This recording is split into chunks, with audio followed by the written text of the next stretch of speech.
Baik, kita lanjutkan. Assalamualaikum warahmatullahi wabarakatuh. Setelah sekilas tadi terkait dengan politik dan sedikit ideologi Mu'tazilah, kita akan lanjut ke tanya jawab. Sebelumnya terkait dengan yang alam dan qadim dan hadis itu diringkas di dalam kitab Al-Kharidaabiyah. Coba Muhammad Waman. Baik, suma'laman bi'an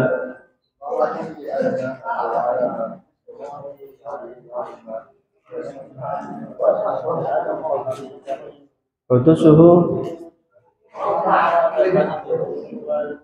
Oke, suma'laman bi'anna hadzal alama masih wallahil aliyil alima.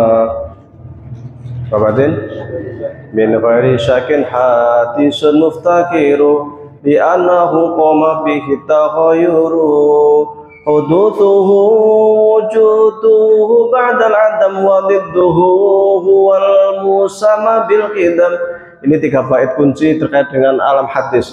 Jadi inti dari makhluk atau tidak itu diantara yang dibuktikannya adalah dengan hudusuhu wujuduhu ba'dal adam, sesuatu yang sifatnya itu muncul dari ketiadaan, maka itu disebut dengan makhluk. Sementara yang tidak pernah bermula itu namanya khalik. Maka Allah itu karena dia tidak bermula, berarti dia itu khalik. Sementara yang melekat pada diri Allah, sifat-sifat Allah itu juga harus qadim, mengikuti sifatnya Allah yang qadim itu menurut paham kita Ahlus Sunnah wal Jamaah. Tetapi menurut Mu'tazilah dan juga nanti yang aneh, nanti akan kita bahas yang Wahabi, agak mirip.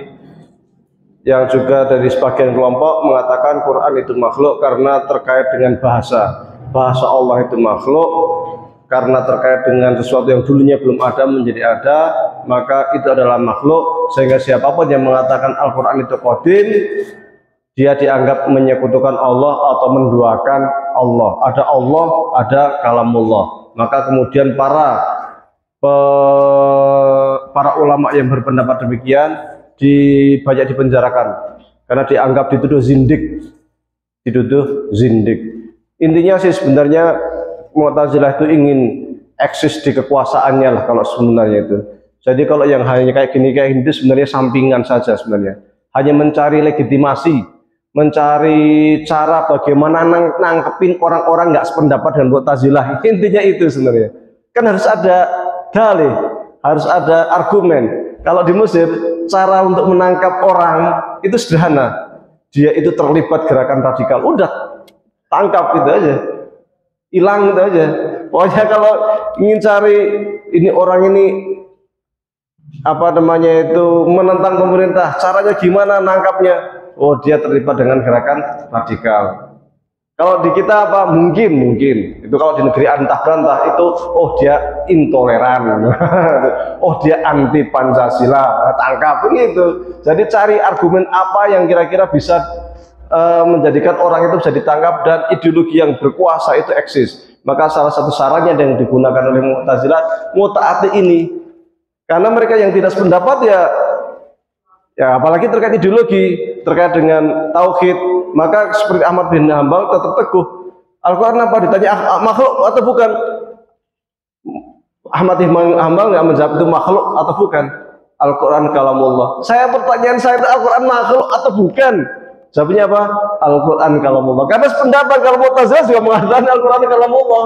Jadi jawaban yang Mu'tazilah sendiri juga pasti akan mengiyakan itu. Makhluk bukan? Kalamullah. Itu aja. Tapi karena Ahmad bin Hambal nggak mau tegas, nggak mau bilang Al-Quran makhluk atau tidak, ya udah akhirnya ditangkap, dipenjarakan sampai berapa tahun, sampai tangannya itu sengkleh istilahnya itu, karena sering disiksa di penjara Imam Ahmad itu. Baik, sebelum untuk kemudian kita lanjut ke tema lain, ke Mu'tazilah. Sebenarnya masih ada ideologi Mu'tazilah yang belum kita kupas. Ini ideologi Mu'tazilah itu diringkas oleh Abdul Jabbar, Qadhi Abdul Jabbar, seorang ideolog Mu'tazilah. Ini bukunya. Jadi disebut dengan istilah Panca Mu'tazilah atau Usulul Mu'tazilah atau Usulul Khamsah, prinsip 5 dasar. Mereka yang percaya dengan 5 dasar ini maka mereka disebut Mu'tazilah. yang nggak percaya dengan 5 dasar ini tidak disebut sebagai pengikut Mu'tazilah. Qadhi Abdul Jabbar ini ulama besar sebenarnya. Qadhi, hakim agung kalau zaman sekarang. Posisi dia itu di pemerintahan. Dia itu secara fikih mazhabnya Syafi'i, secara fikih. Punya kitab usul fikih yang sangat terkenal namanya Al-Ahdu. Jadi di dalam ilmu usul fikih itu ada 4 kitab usul yang dianggap sebagai tiangnya usul fikih. Yang 2 dari Mu'tazilah, yaitu Al-Ahdu, karya beliau ini Qadhi Abdul Jabbar. Yang kedua karya santrinya namanya Husain Al-Basri, bukan Hasan, Husain Al-Basri. Baik Qadhi Abdul Jabbar maupun Husain Al-Basri dua-duanya secara fikih Syafi'i, tetapi secara tauhid Mu'tazilah. Yang kedua Al-Burhan karya Imam Haramain Ahlus Sunnah wal Jamaah. Yang ketiga 4 Al-Mustasfa karya Imam Al-Ghazali Ahlus Sunnah wal Jamaah. Dari 4 buku usul fikih itulah kemudian berkembang usul fikih yang sekarang itu kita bisa lihat di perpustakaan yang berjilid-jilid yang berbagai macam varian itu. Luar biasa. Dan Qadhi Abdul Jabbar ini meskipun Mu'tazilah tidak seradikal generasi awal. Dia termasuk Mu'tazilah yang toleran. Dan Qadhi Abdul Jabbar ini dianggap sebagai penyelamat pemikiran-pemikiran Mu'tazilah. Karena tanpa beliau mungkin pemikiran Mu'tazilah hanya akan kita lihat di buku-buku lawan, buku-buku Asy'ari, buku-buku yang lainnya lah, yang tidak dari karya beliau langsung. Tetapi beliau ini berhasil mengumpulkan ideologi Mu'tazilah dalam sebuah kitab yang disebut dengan Al-Mughni. Al-Mughni ini nama judul buku tauhid yang jumlahnya ada 22 jilid. Bayangkan, tauhid 22 jilid, ngomong apa? Anehnya ada beberapa jilid itu yang 2 jilid juga gitu. Satu jilid itu 2 jilid itu. Wah segini. Ini tauhid saja itu. Membahas tentang Allah, tentang ya macam-macam lah. Tentang al-ghaibiyah, tentang posisi manusia itu sampai 22 jilid. Ya memang kalau di dalam ilmu tauhid, ilmu kalam itu memang agak dekat sekali bahasanya dengan filsafat. Karena memang irisan dengan filsafat itu memang sangat erat, sangat dekat sekali. Hanya beda di sisi epistemologinya. Aduh, abot meneh apa epistemologi ya. Iya, kapan-kapan tak terangke lah. Oke, baik, kita buka tanya jawab dulu sebelum kita lanjut ke ideologi Mu'tazilah. Silahkan tanya apa saja boleh. Silahkan. Silakan. Assalamualaikum. Bagaimana nasib Hasan Al-Basri setelah tumbangnya pemahaman Mu'tazilah bertahan berapa lama pada saat Khalifatul Abbasi? Hasan Basri seorang ulama yang sufi, tetap konsisten dengan pendapatnya, tidak, alhamdulillah karena beliau tidak pernah cawe-cawe di bidang politik, jadi aman, tidak ada masalah sampai beliau meninggal. Beda seperti Abu Hanifah yang sempat diinterogasi karena diminta untuk menjadi hakim agung nggak mau. Sama aja kalau menjadi hakim agung seakan-akan dia juga pro pemerintah, nggak mau, dia dicambukin penjara. Jadi aman. Kalau dari sisi ideologinya dia 3 khalifah zaman Bani Abbas, Al-Mutawakkil, Al-Ma'mun, Al-Wathiq, 3 khalifah ini. Kemudian setelah itu, setelah 3 khalifah ini tumbang, maksudnya lengser, ganti setelahnya, nah itu Ahlus Sunnah yang jadi paham resmi. Jadi Ahlus Sunnah itu paham resmi Khalifah Abbasiyah cukup lama, kemudian Khalifah Utsmaniyah yang juga sangat lama, kemudian di Andalus juga pahamnya Ahlus Sunnah. Kalau Bani Umayyah itu secara ideologi, secara tauhid lah kampanye, itu ya lebih cenderung ke Ahlus Sunnah wal Jamaah asing. Maka mereka-mereka yang anti terhadap Ahlus Sunnah wal Jamaah ini agak aneh, karena memang sejak masa dulu sampai sekarang itu ya Ahlus Sunnah yang eksis memang. Pemikir-pemikir besar itu ya Ahlus Sunnah, baik ahli tafsir, baik ahli hadis, ahli kalam, filsafat, macam-macam. Banyak ahli sunnah wal jamaah. Kalau filosof mungkin kita buat kelompok sendiri lah. Banyak sekali ahli sunnah. Maka mereka yang suka mengkritik ahli sunnah itu agak aneh. Kalau kita ikuti sanad hadis yang sekarang, itu pasti jalurnya itu akan ketemu dari ahli sunnah. Mesti itu. Tidak akan keluar. Imam Nawawi pakar hadis ya ahli sunnah wal jamaah Asy'ari ya. Kemudian Syarah Fathul Bari. Siapa? Imam Syarah Fathul Bari. Kok lupa saya. Itu Ibnu Hajar Al-Asqalani, juga Ahlussunnah wal Jamaah Asy'ariyah. Yang hadis, yang tafsir, Ibnu Katsir, Imam Tabari, dan lain-lain, banyak sekali. Ahlus sunnah wal jamaah itu. Jadi mereka mencela ahlus sunnah itu agak aneh. Maka ahlus sunnah itu disebut dengan kelompok terbesar sepanjang sejarah Islam dan pembela akidah Islam. Bayangkan kekuasaan Bani Abbas berapa tahun, kekuasaan Utsmaniyah sampai berapa lama, dan berapa luasnya berapa. Yang menumbangkan Tatar juga ahlus sunnah wal jamaah. Yang menghadang tentara Salib juga ahlus sunnah wal jamaah. Yang melawan imperialisme Barat juga ahlus sunnah wal jamaah. Ya, ahlus sunnah wal jamaah. Maka kemudian di HPT pun disebut dengan istilah ahlul haq was sunnah. Sama ahlul haq was sunnah dan ahlus sunnah wal jamaah. Ahlul haq was sunnah itu istilah yang digunakan oleh Imam Asy'ari dalam kitabnya Al-Ibanah. Sementara ahlus sunnah wal jamaah itu juga istilah yang digunakan oleh Imam Asy'ari dalam bukunya Usulu Ahli Sunnah wal Jamaah. Cuman kemudian istilah ahlul haq was sunnah itu yang dipakai di Muhammadiyah, kemudian yang ahlus sunnah wal jamaah lebih dikenal di kalangan NU atau Aswaja. Padahal sama aja itu. Kita juga Aswaja. Bahkan kalau kita lihat HPT terbitan sebelum tahun 60-an itu juga menggunakan kalimat ahlus sunnah wal jamaah. Mukhtasarah min kalami ahli sunnah wal jamaah wahum. Nah, masih begitu dulu. Jadi ada kata-kata ahlus sunnah wal jamaah dan ada kata-kata ahlul haq was sunnah yang sebelumnya. Saya nggak tahu kapan itu kata-kata ahlus sunnah wal jamaah hilang. Maka kemudian Jarnawi Hatikusuma juga menulis buku khusus judulnya Muhammadiyah Ahlus Sunnah wal Jamaah, dan di halaman terakhir itu disebutkan bahwa yang namanya Ahlus Sunnah itu ya Asy'ariyah, terutama Asy'ariyah itu sendiri. Dan Ibnu Rus sendiri dalam bukunya bukan Faslul Baqal, buku satu lagi Kasyful Manhajil Adillah, di halaman pertama beliau juga mengatakan sekiranya kita menyebut Ahlus Sunnah itu ya Asy'ariyah menurut Ibnu Rus, karena Ibnu Rus itu kelompok filosof, bukan kelompok Ahlus Sunnah, beda ideologi nantinya. Bagaimana standar Ahlus Sunnah wal Jamaah tentang aliran sesat dan menyesatkan? Kalau kita merujuk kepada HPT di bagian terakhir yang di Tauhid, itu mereka menyatakan bahwa selain kelompok Ahlus Sunnah wal Jamaah itu kelompok sesat, tapi Muslim, ini harus kita garis bawahi, meskipun sesat tapi Muslim, sehingga kita harus memperlakukan mereka itu sebagai seorang Muslim, bukan orang kafir. Sholat biasa, sholat, saling nikah biasa, saling kunjung biasa, makan sembilan mereka biasa seorang Muslim. Ya kan ada juga Ahlus Sunnah yang sesat juga banyak. Ngakunya Ahlus Sunnah tapi masih sesajen. Nah, itu aslinya mah bukan Ahlus Sunnah itu. Dia ngakunya Ahlus Sunnah tapi masih pakai primbon, ya kan? Sesat sebenarnya itu, ngaku-ngaku aja. Nah, jadi kalau mengacu pada HPT, selain Ahlus Sunnah itu dianggap sebagai kelompok dhalah, sesat. Karena belakang ini ada sekelompok orang yang mudah menganggap sesat kelompok lain, bahkan Asy'ariyah. Oh iya, ada beberapa kelompok yang menganggap Asy'ariyah ini sesat, Ahlus Jamaah Tabligh sesat, Maturidiyah sesat. Loh, kalau sesat mereka itu ulama-ulama yang begitu banyak dalam sejarah ratusan tahun sesat semua, kalian akan mengambil hadis dari mana? Kalian akan mengambil fikih dari mana? Akan mengambil tafsir dari mana? Itu sebagian besar itu Asy'ari semua, disesatkan semua. Kalian mengambil ilmu dari mana gitu? Kalau hadis akan ketemu nanti para ulama, Imam Bukhari, Imam Muslim, Imam Nasai, Imam Tirmidzi, akan ketemu itu.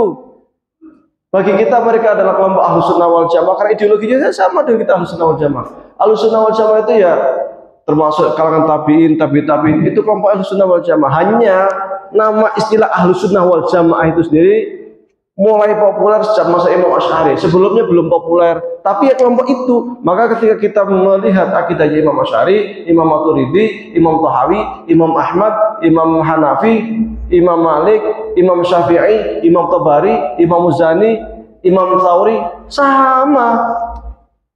Mungkin sebagian orang akan mengatakan kita mazhabnya Syafi'i, kenapa kok nggak akidahnya ikut Syafi'i? Sama akidah Imam Syafi'i dengan akidahnya Imam Asy'ari, ada bedanya persis. Cuman memang konsentrasi Imam Syafi'i itu kebanyakan di fikih, lebih terkenal dengan faqih, meskipun juga punya kitab tauhid. Imam Hanafi apalagi punya kitab tauhid Fiqhul Akbar, sehingga dari situ kemudian muncul mazhab Maturidi. Karena Imam Maturidi itu Hanafi. Akidahnya secara tidak langsung merujuk pada Imam Abu Hanifah. Pakar, cuman kecenderungannya itu, karya-karyanya itu banyaknya di bidang fikih, sehingga terkenal fuqaha. Tapi secara akidah sama persis. Maka mereka-mereka yang menyesatkan Ahlus Sunnah wal Jamaah, Asy'ariyah, Maturidiyah aneh. Nah, mau merujuk ke siapa ngajinya? Langsung dari Quran baca gini terjemahan, ya iso. Nanti malah sesat menyesatkan, nggak punya metodologi. Kita untuk mengkaji Al-Quran itu butuh usul fikih, buku berbagai macam piranti, dan itu rata-rata peletak dasar baik usul fikih, baik tafsir, ulumul Quran, ulumul hadis, bahkan tarikh, sejarah. Peletak-peletaknya itu para ulama Ahlus Sunnah wal Jamaah. Mau lari kemana gitu loh. Nanti kan aneh. Kalau Asy'ariyah, Maturidiyah, akhirnya mau disesatkan, kalian mau belajar sama siapa? Mau membuat cabang ilmu sendiri? Ya silahkan saja sekali aja sanggup. Kan gitu. Wallahu a'lam. Silahkan yang lain. Penjelasan tadi kan sepertinya dari beberapa kelompok tadi kan sebetulnya memang berasal dari pemikiran yang lurus ya awalnya ya. Jadi yang ingin saya tanyakan adalah akhir-akhir ini banyak yang relate dengan yang disebutkan tadi tentang apa namanya sudah menghadirkan tauhid menuju orang lain tadi. Sementara apa namanya di dalam Al-Quran sendiri ada yang kalau konteksnya seperti apa ya ternyata akhirnya bahwa setiap penglihatan, pendengaran dan hati kalau ada itu tadi dan keyakinan atau mungkin paham itu akan diminta pertanggungjawaban. Dan selama ini banyak di kalangan Muhammadiyah sendiri bahkan yang saling berbeda pendapat, mungkin yang paling viral itu terkait dengan posisi Allah di mana ya, dan ada yang menyampaikan di apa namanya ars, ada yang menyampaikan di manapun itu. Nah ini yang menghadapi yang seperti bagaimana? Karena ternyata menurut Al-Quran sendiri keyakinan atau paham itu juga akan dimintai pertanggungjawaban atas bagaimana kita sebagai Al-Quran menentukan. Di HPT bab iman, kalau ada HPT mungkin bisa saya pinjam ya, kalau ada HPT. Kalau enggak ya enggak apa-apa. HPT itu menggunakan dua maslak.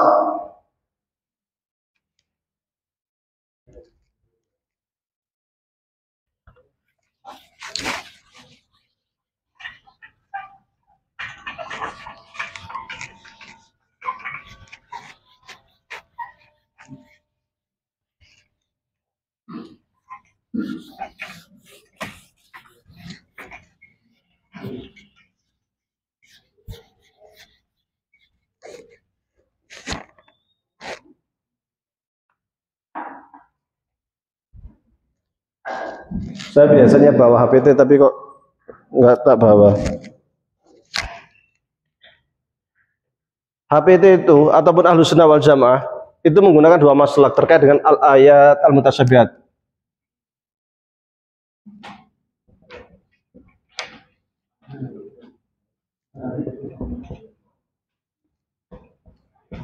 Oke, ini ayat mutasyabihat itu ayat-ayat yang terkait dengan ketuhanan. Beda dengan al-qat'iyat ya, ayat-ayat yang terkait dengan ketuhanan. Maka untuk ayat mutasyabihat itu digunakan dua cara. Satu namanya takwil. Yang kedua namanya tafwid.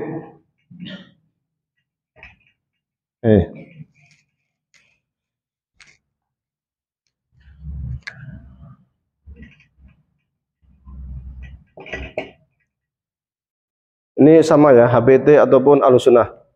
Karena Muhammadiyah Ahlus Sunnah. Takwil itu apa? Takwil itu memalingkan makna asli ke dalam makna lain yang sesuai. Sarful lafzi, sarfu al-lafzi min al-ma'na al-haqiqi ila al-ma'na al-majazi liqorinatin tadullu alaihi. Yang namanya takwil itu memalingkan lafal dari makna yang sebenarnya menuju makna lain karena ada indikasi yang menunjukkan. Contoh, ini korina, harus ada korina. Untuk takwil itu ada caranya, nggak sembarangan. Korina itu ada namanya korina lafdhiyah, ada namanya syar'iyah, ada namanya urfiyah, ada namanya lughawiyah.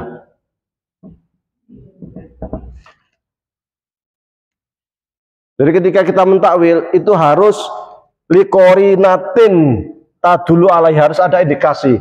Ini persis di APT juga bisa dibuka. Jadi ketika korinah itu apa? Korinah itu kalau dalam bahasa kita itu namanya, saya mengatakan gini, kalau bahasa Indonesia aja lah. Muhammad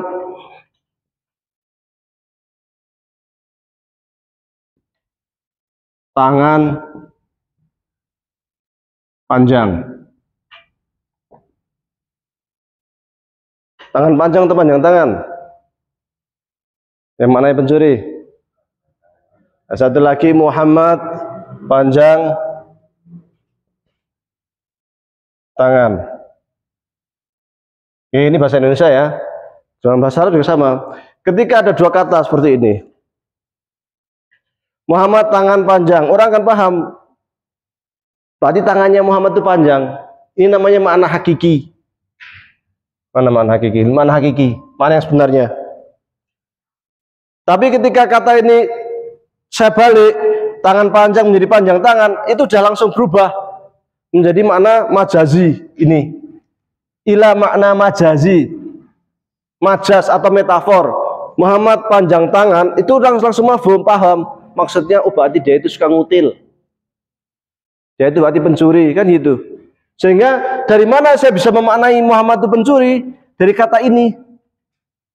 Karena ini metafor saja, bukan arti yang sebenarnya. Tahu dari mana kalau ini metafor? Dari bahasa, dari pergaulan. Biasanya orang kalau ngomong kepanjang tangan ini maksudnya pencuri. Berarti ini namanya korinah lughawiyah. Namanya apa? Korinah lughawiyah, indikator bahasa, karena yang menunjukkan kalau panjang tangan itu berarti pencuri. Saya kalau ke pasar, Mbok, saya mau beli daging. Di daging saya daging bukan ayam. Kalau saya bilang mau ayam, baru dikasih ayam. Itu dari mana? Kan sama-sama daging. Ayam itu dagingnya doang, kambing juga daging. Tapi dikasihnya itu daging kambing atau sapi, bukan ayam ataupun ikan, meskipun sama-sama daging. Itu tahu dari mana? Dari urfiyah ini. Ini namanya korinah urfiyah. Tradisi yang ngomong kayak gitu. Tradisi yang menyebutkan bahwa kalau saya ingin beli ayam, saya harus bilang mau beli ayam, jangan bilang mau beli daging. Nanti dikasih daging sapi atau daging kambing. Yang menentukan apa? Tradisi yang kayak gitu. Kalau syariah itu contoh gini, sholat tadi apa? As-sholatu lughatan ad-du'a'u, wasyamu lughatan al-imsaku. Yang namanya sholat itu secara bahasanya doa. Saya doa di rumah, nggak pernah ke masjid, nggak pernah takbir. Udah sholat, sudah kapan? Nah, saya bersolat, berdoa nih. Nah, ini doa bener, bahasa bener, tapi secara syar'i itu nggak gitu. Secara syar'i, sholat itu nggak kayak gitu. Sesuatu dengan niat tertentu, dengan cara-cara tertentu, dimulai dengan takbiratul ihram, diakhiri dengan salam. Itu namanya sholat. Kalau nggak gitu kan disebut sholat. Siapa yang merubah makna dari makna asli sholat doa menjadi pergerakan seperti itu? Syariat. Ini namanya korinah syariah, indikator syariat. Bahasa air itu sungai itu mengalir. Sungai mengalir nggak? Nggak ada sungai mengalir, yang ngalir itu air. Sungai kok ngalir kan pindah-pindah itu? Enggak. Sekarang kali ini di sini, besok ke sana. Enggak. Yang ngalir itu sungai, itu airnya. Tapi otak kita itu bisa sungai mengalir. Nah ini lafaz ini. Jadi untuk membuat takwil itu juga nggak gampang, harus ada standar. Ini kita harus tahu struktur bahasa seperti ini. Bahasa Indonesia itu sebenarnya sama dengan bahasa Arab. Maka ketika menghadapi ayat-ayat mutasyabihat itu kita harus menggunakan takwil ketika itu tidak memungkinkan secara akal. Contoh begini, yadullah fawqa aydihim, tangan Allah di atas tangan mereka. Ya kan? Tangan itu apa? Secara bahasa tangan. Ada 5 jari, ada kuku, ada kulit, ada daging, ada darah, kan gitu. Tangan. Yadullah fawqa, tangan Allah. Berarti kalau tangan Allah kita maknai setan hakiki. Berarti Allah itu punya tangan, punya jempol, punya kuku, punya daging. Nah, ini namanya mujassimah, membendakan Allah. Sementara dalam Al-Quran dikatakan laisa kamitslihi syai', tidak serupa dengan suatu. Akhirnya Ahlus Sunnah mengatakan terkait yadullah fawqa aydihim, ini masuk ayat mutasyabihat ini, ditakwil. Nggak mungkin secara logika kayak gitu. Ah, ini nanti saya cek di HPT-nya. Maka Ahlus Sunnah mengatakan maksudnya yadullah fawqa aydihim adalah qudratullah fawqa qudratihim. Contoh lain, Allah itu yang zilu minas samai dunia, tiap malam Allah itu turun dari langit setiap malam. Lu malamnya di sekarang di sini siang, di sana malam nih. Sekarang ini kita sekarang malam, itu di Mesir masih siang. Berarti Allah turun terus gitu. Serang enggak? Akal kan enggak? Masuk akal gitu.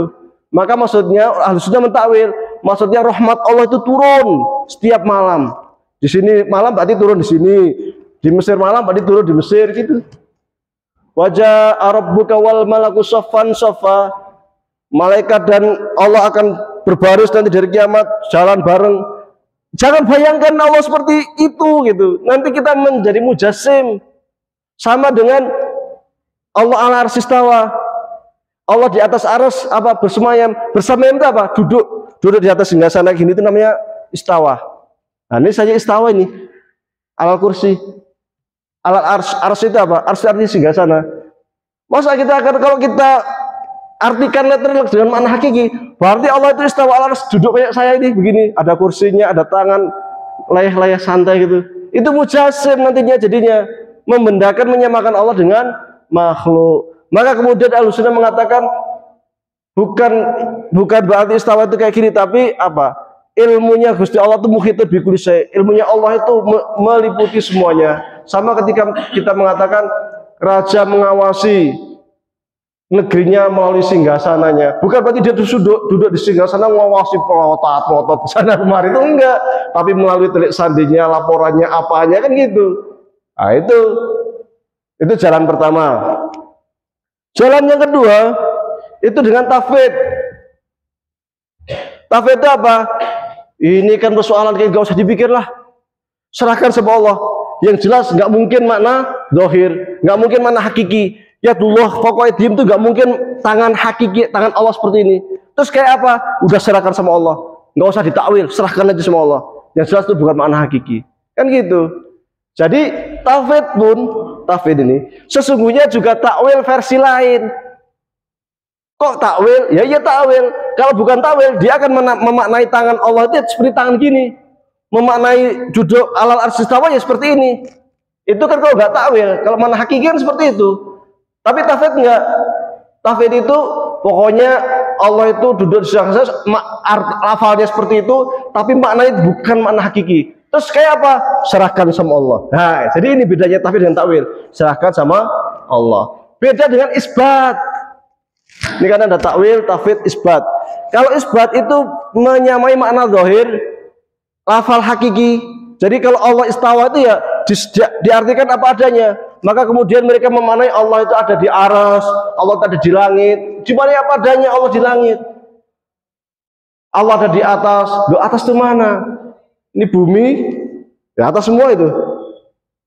Nah, kan kayak gitu. Jadinya itu bingung. Nah, ini namanya mujassim, membendakan Allah. Isbat. Pokoknya apa yang ada di dalam Al-Quran itu punya makna hakiki, punya makna yang sesungguhnya. Tangan Allah berarti Allah punya tangan. Allah itu tingginya seperti Nabi Adam, berarti setinggi Nabi Adam.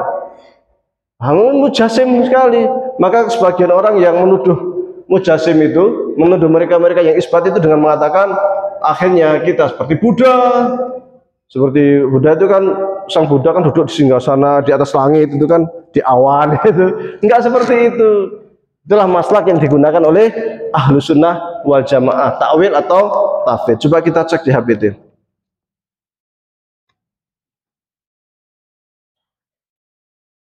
Ayat mutasyabihat itu terkait dengan sifat-sifat Allah saja ya, bukan terkait dengan fikih. Kalau fikih namanya adzaniyat. Kemarin sudah kita singgung sebenarnya terkait adzaniyat.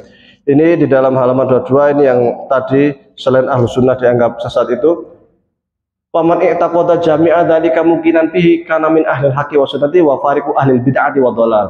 Semua yang yakin terhadap prinsip-prinsip yang sudah ditulis di HPT ini, maka dia masuk ke dalam kelompok ahlul haq wa sunnah dan berbeda dengan ahli bid'ah dan kelompok yang sesat. Nah, kalau terkait dengan tafwid takwil, ini wa syartu sihhatil i'tiqadi fi dzalika, syarat sahnya untuk yakin terhadap persoalan-persoalan yang terkait dengan ayat mutasyabihat tadi, alla yakuna fihi syai'un yamassut tansih, jangan sampai kita itu memaknai sesuatu yang sampai mencederai kesucian Allah, wa uluwal maqami al-ilahi, dan ketinggian posisi Allah, an musyabahati makhlukin, sampai kemudian menyamakan Allah dengan makhluk. Fa'in waroda, jika di dalam ayat Al-Quran itu terdapat ayat-ayat yang yuhimu dhahiruhu dzalik, yang seakan-akan itu sama dengan makhluk, ya Allah fawqa itu kan sama dengan makhluk tuh. Innallaha sami'un alim, Allah Maha mendengar dan Maha mengetahui. Sami kan mendengar, berarti kayak telinga. Berarti Allah punya telinga. Telinga Allah kayak telinga manusia atau kayak telinga selain manusia? Nah, itu udah bahaya, itu udah mujassim namanya. Maka fil mutawatiri, terkait dengan nas-nas yang mutawatir, karena di HPT sama dengan Ahlussunnah semuanya beranggapan bahwa terkait akidah harus nas mutawatir, nggak boleh nas ahad. Hadis ahad nggak bisa dijadikan saudara. Beda dengan Wahabi, mereka boleh menggunakan hadis ahad. Kalau kita HPT Ahlussunnah harus mutawatir.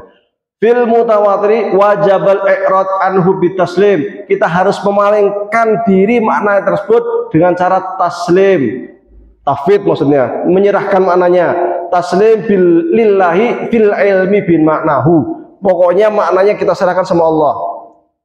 Ma'al i'tiqad, yang paling penting, ma'al i'tiqad bi anna dzahira ghairul muradi, dengan kita yakin benar bahwa makna zahir tadi itu yang bukan makna yang dikehendaki oleh ayat Al-Quran, bukan yang dikehendaki. Ghairul murad, berarti yang muradnya apa, yang dikehendaki apa?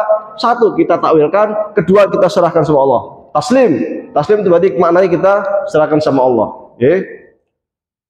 Wa'au, atau yang kedua, yang pertama tadi apa? Tafwid atau taslim, atau dengan cara kedua, au bitakwilin, atau kita takwilkan tadi yang di sana.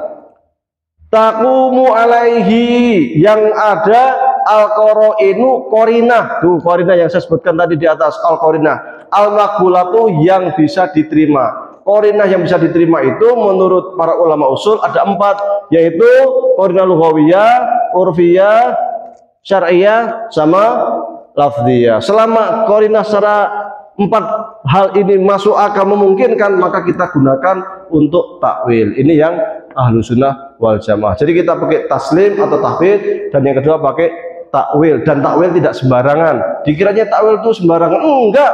Ada kononnya, ada undang-undangnya, yaitu ini undang-undang takwil itu, dengan melihat pada sisi qarinah. Dan ini disebutkan juga oleh Ibnu Rus di dalam kitabnya Faslul Maqal fi ma bainal hikmah wa syar'i wal ittisal.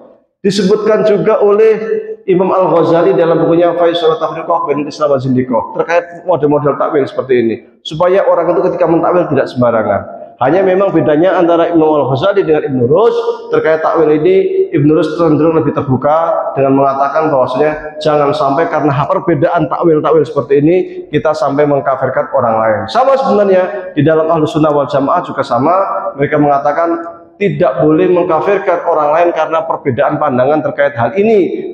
Paling banter itu status paling banter, tapi tidak boleh kemudian sampai mengkafirkan. Ciri-ciri kafir itu ketika seorang sudah ingkar terhadap rukun Islam dan rukun iman, maka kafir.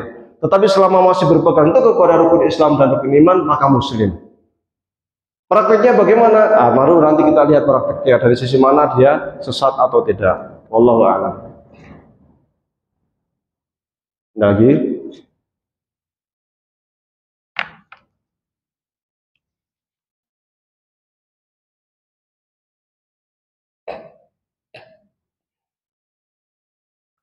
Satu lagi saya tambahkan terkait dengan paham yang berbeda.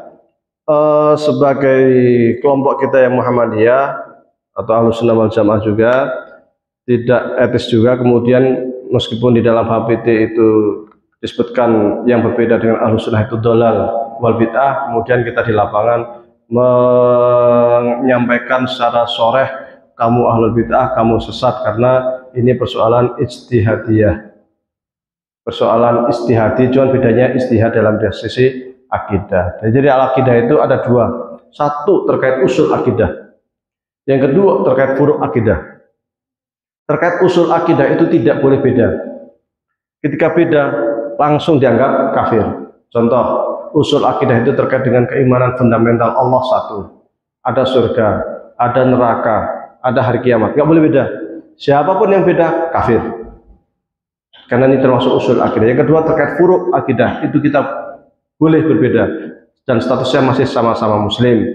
Contoh terkait ayat mutasyabihah tadi, Wahabi menggunakan isbat seumpama, meskipun sebagian ulama mengatakan kalau orang yang sudah tatsim itu dianggap zindik dan sebagainya, tapi kalau posisi kita barangkali kita toleran sajalah, tidak kemudian kita mengklaim bahwa mereka itu kelompok sesat, ahlul bid'ah macam-macam, enggak usah. Itu persoalan istihadiyah, kita sifatnya toleran. Dan di dalam fatwa tarjih yang edisi berapa, kayaknya edisi 3 bulan atau 4 bulan lalu lah, itu cenderung akomodir, agak lebih toleran. Meskipun kalau di HPT-nya putusan-putusan kan ini lebih tinggi dari fatwa aslinya. Ini lebih tinggi putusan itu, karena untuk membuat putusan itu harus musyawarah nasional. Sementara kalau fatwa itu hanya berdasarkan tim majelis tarjih, tim. Maka ini sebenarnya lebih kuat. Tapi ya fatwa mungkin di kelompok-kelompok Muhammadiyah juga orangnya macam-macam. Ada yang cenderung kepada Salafi, ada yang cenderung kepada Asy'ari, sehingga fatwa terakhir itu cenderung mengakomodir supaya tidak terjadi perpecahan di dalam internal Muhammadiyah. Selama mereka sama-sama berjuang untuk Muhammadiyah, ya monggo kerso. Tapi ketika sudah menjelek-jelekkan Muhammadiyah, sudah merongrong Muhammadiyah di dalam, maka di situ kita harus tegas untuk kemudian mengembalikan ideologi Muhammadiyah kepada jamaah. Jangan sampai AUM kita direbut, diambil oleh kelompok-kelompok yang anti terhadap Muhammadiyah yang menggunakan rujukan-rujukan selain produk-produk tarjih, apalagi kemudian rujukannya ke syekh-syekh yang berbeda dengan Muhammadiyah. Nah, ini menjadi persoalan. Sekiranya sudah tidak ada pertanyaan, hampir 2 jam. Kita tutup insya Allah pada 2 minggu lagi, kita lanjutkan Mu'tazilah dari sisi 5 pokok ideologinya. Kalau sudah selesai itu, baru kita lanjut ke kelompok Ahlussunnah wal Jamaah, Asy'ariyah, Maturidiyah, Atsariyah. Baru nanti terakhirnya Wahabi. Kalau sempat ya nanti kelompok lain lah kayak Ahmadiyah dan sebagainya. Kemudian selanjutnya kita akan mulai masuk ke dalam ngaji kitab barangkali terkait politik Islam. Bisa kita gunakan Al-Ahkam As-Sultaniyah karya Imam Mawardi, bisa juga kita gunakan As-Siyasah Syar'iyyah karya Syekh Islam Ibnu Taimiyah. Nanti kita lihat mana yang lebih kontekstual. Syukran wal qalami wa ma yasturun. Assalamualaikum warahmatullahi wabarakatuh.